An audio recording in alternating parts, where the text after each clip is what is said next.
Here's my 12-inch TPI. I believe this one might be from 2019. The other one I got like that is that same one from 2018. Let's go ahead and run it.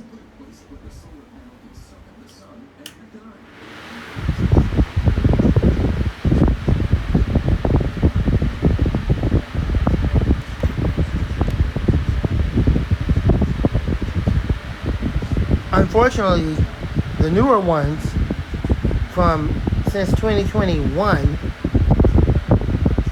yeah, the newer ones, like the one that Jordan got, I believe it was 2021 or 2022, that new one that he got without the oil port, same motor but without the oil port, that's how TPI now makes the fans. They have not begun to go down that road being greedy. Okay, at least they're kind and gentle enough to let us keep the build quality, which this fan is probably one of the best fans you could ever buy on the market today, in spite of all the garbage that's made today. One of the disappointing factors is that they no longer support the oil port. They no longer, add the oil port to it. They have told Macmillan to stop adding oil ports for their fans, and of course Macmillan wanted to still make motors for them. They had no choice but to listen. Well, that's not a hindrance for people like Jordan or Tori or Esky or John, which is mostly fans 0321, all these folks that know how to pull motors apart, open it up and take out the stator and the rotor and all that stuff and oil the motor and put it back together. That's not a problem for them. Okay, that's not a problem. It is a problem for somebody like me that don't go through all that trouble, that don't want to go through all that trouble, and don't even know how to do all that, but just want something simple as oil ports. Well, to make a long story short, pretty much now all of their new fans from 2022 on up no longer support the oil port.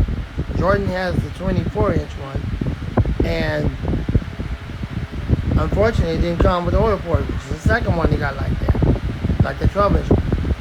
So at one point they had went to that phase where they didn't support the oil port, and then they had brought the oil ports back, and then they asked Macmillan again to not put the oil ports on the motor made for them.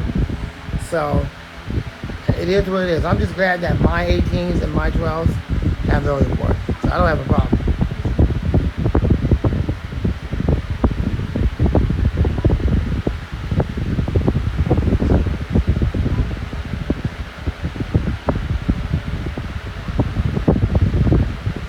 Alright, let's spin it down. The spin down time on this is kind of terrible because it's like the blades are so light.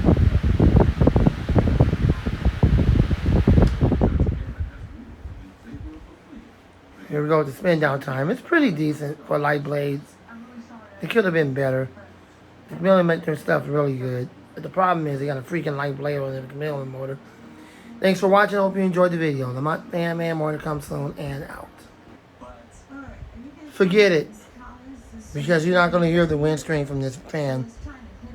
The blade pitch is decent. It's got plenty of pitch. But drum fans are not designed to blow the air directly at you. Kind of blows it off to the side. It's kind of a really weird fan. So, for the most part, you're just going to hear the fan run. But, let's go ahead and run it.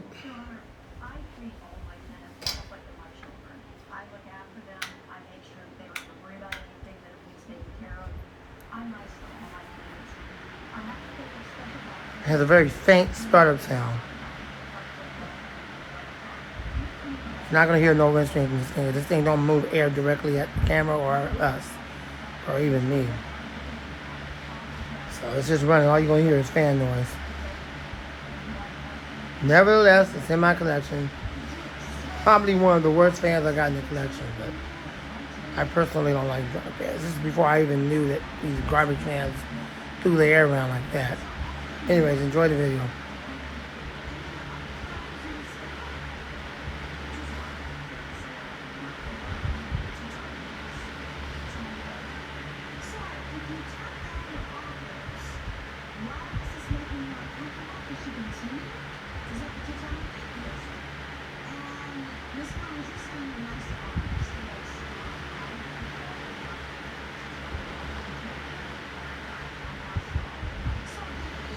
Alright, well, I'm gonna turn this junk on because y'all ain't gonna get the windscreen.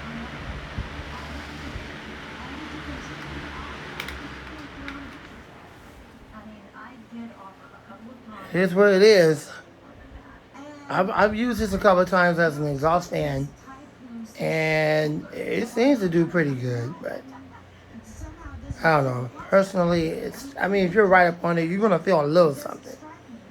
But that fan has so much more potential. The blade, the motor, all of that. The problem is, it's just in the drum head, and I don't get why it would move the air like that anyway. It don't seem like the guard or the grill hose is designed like that to throw the air out like that. It looks like it would just move it forward. But it is what it is. Thanks for watching. More videos to come soon. Lamont the Fan Man, more to come soon, and out. This is by far one of my favorites in the collection. Of all the 20-inch high velocity fans I have a total of 12 20-inch high velocity fans. And this one, out of all of them, by far, is my favorite. It is quite heavy when you pick it up with one hand. It has a very large motor, a full-size motor. It is oil port. It does have the oil ports. It is a sleeve bearing motor. But this fan is very powerful as well. So, let's go ahead and run it. This fan really needs no introduction. So we're going to go ahead and run it full power.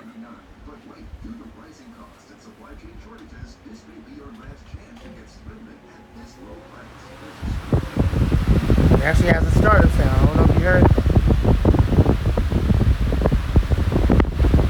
This thing is really throwing the air.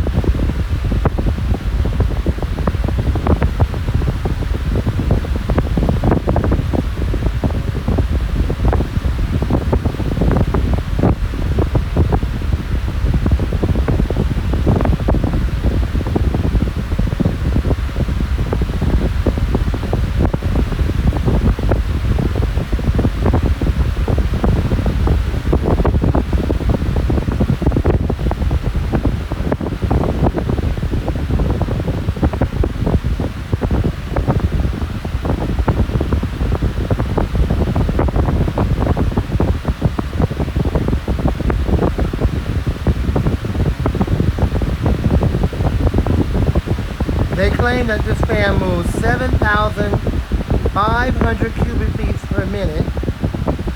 It's certainly moving a lot of air, but I really don't believe that this thing is throwing that much airflow. 7,500 cubic feet per minute. That's the reason why I have an anemometer meter. And I bought a brand new one. I got the same one as John Moe 0321.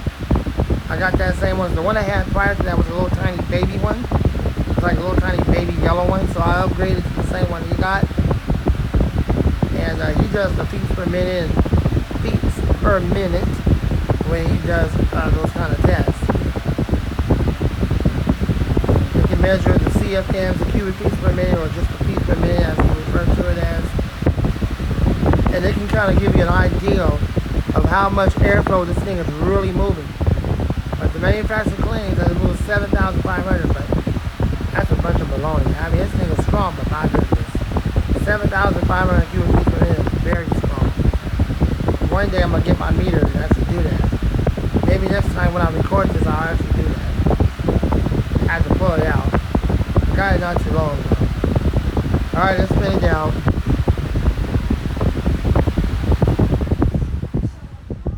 That thing is so loud, I have to talk loud over it.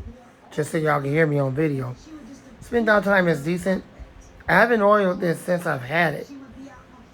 Yes, it does have oil ports.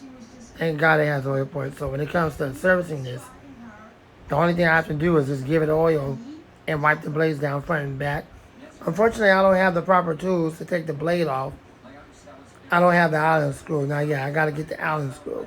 I'm still working on a toolkit for all the fans in the collection. So I'm going to need Jordan's help, and I'm going to need some of y'all's help.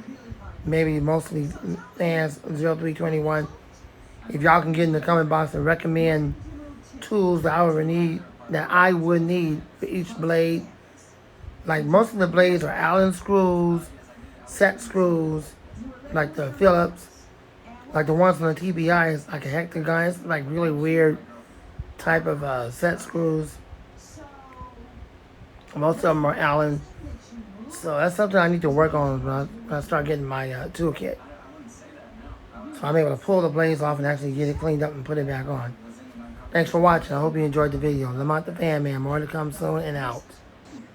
Alright, let's go ahead and record this piece of junk right here.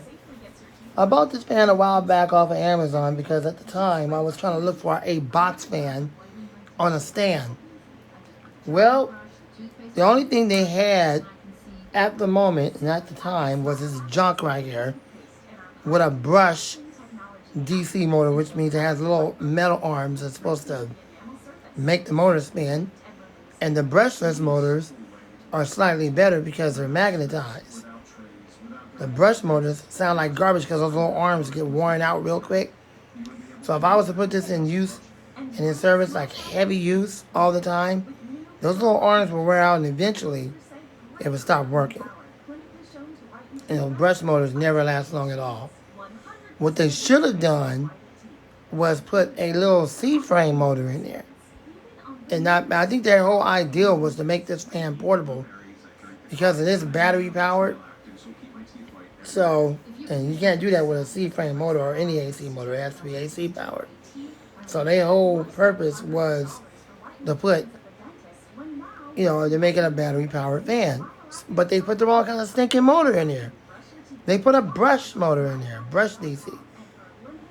When it should have been brushless DC, which is typically better than a brush DC. So let's go ahead and run this piece of junk. I mean, it does move some air, but it sounds like garbage. And so I never did like the brush DC ones. I don't mind the brushless. They last a little bit longer. Problem with those is you really can't take the blade off. It's magnetized. Let's go ahead and run it. Let's go ahead and run this junk.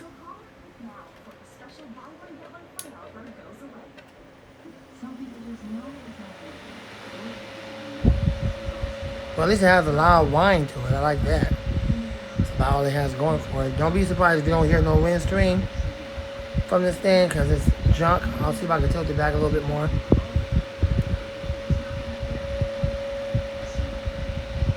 Okay, you guys might hear some wind stream. If you do, that's good. Enjoy the video. The only thing I like about this is that it's got that loud humming sound. Other than that, enjoy the video. That is overly pronounced.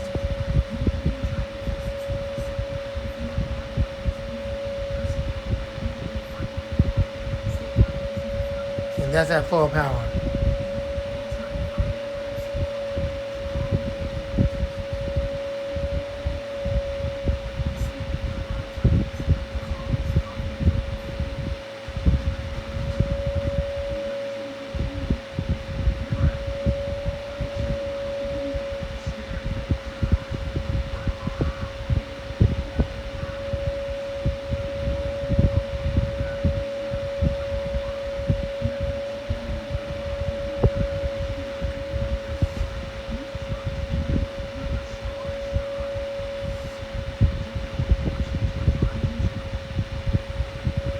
Alright, let's spin this junk down.